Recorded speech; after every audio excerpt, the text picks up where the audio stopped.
প্রতি মুহূর্ত কোন অতিরিক্ত যাতে অযোধ্যার প্রজন্ম অভাব সম্মুখীন নহয় কোথাতে তার কামনায় প্রতি ঘরে ঘরে ওয়া সন্ধ্যা হইতেন হরির কীর্তন।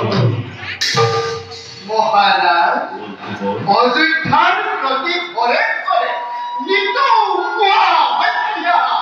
হরির কীর্তন ভঙ্গিরে হয় মুখরিত আরো মুখরিত আপনার পুরানো কীর্তন মহারাজ। হে মোর অভাবন্দ্র, হে মোর সর্বহু বারমন্ত্রী ব্যস্ত থাকিব রাজ্য থাকিব বিক্ষুব্ধ আবদ্ধ যে লাক্ষ্য হে কৃষ্ণহর নিগুণ প্রতি এই ক্ষেত্রে আপনার মতামত কি? মহারাজ বিগত যেনেকৈ আমোদৰ কৰ্ম বিপদো আছে কিন্তু ইচ্ছা যদি হৈছে নহ'লে যাওক মহাৰাজ আমিও জনাইছো সন্মতি।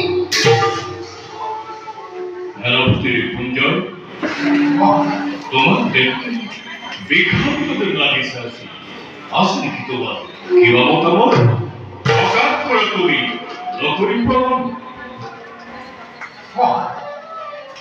কমলাই কমলাই তাই কমলার অবসরে অমঙ্গল বার্তা ইজেন কল্পনার অধিক কহিব পারিব যার অভিনয় নিষ্পাপনে নিপুঞ্জ কি হঠাৎ এনে কোন তোমার মুখ স্থিরময় সূর্য বংশী প্রসন্ন ফল নিঃসন্দেহে যদু অহংবাদ অবশ্যই সমস্যা সমাধান দক্ষতা মনে ঈশ্বর প্রদত্ত। সেনাপতি জন্ম হৈছে কি ৰাজ্যত কিবা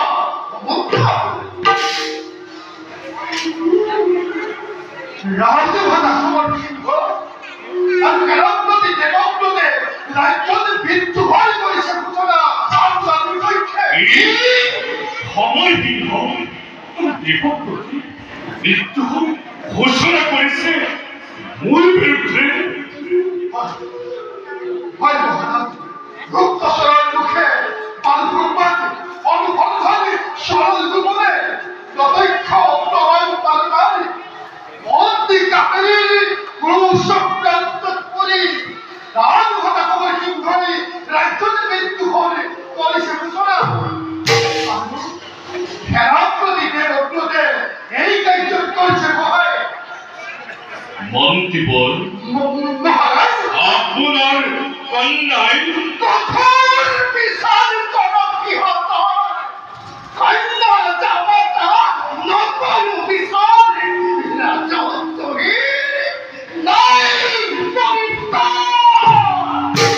কিন্তু এই বিদ্রোহ উদ্দেশ্য কি? মহারাজ এই এই বিদ্রোহের উদ্দেশ্য রাজ্যের ভাবে হলো রাজ্যের ভাবে ইমান ভাব এই আরি যত মধুপনর ইচ্ছা জোয়ারি পূর্জয় হমক মাতিয়ে না মুক্তা করে হরিচন্দ্র বাবু হিংসা ত্যাগ করতে এই মুহূর্ততে ভ্রমণ কল্পন করি বিধার অযোধ্যার রাজনীতি মৃত্যু হয়।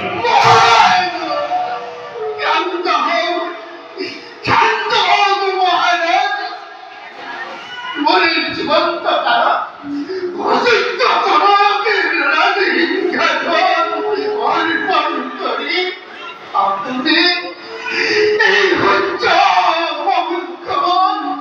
নানিব কলঙ্ক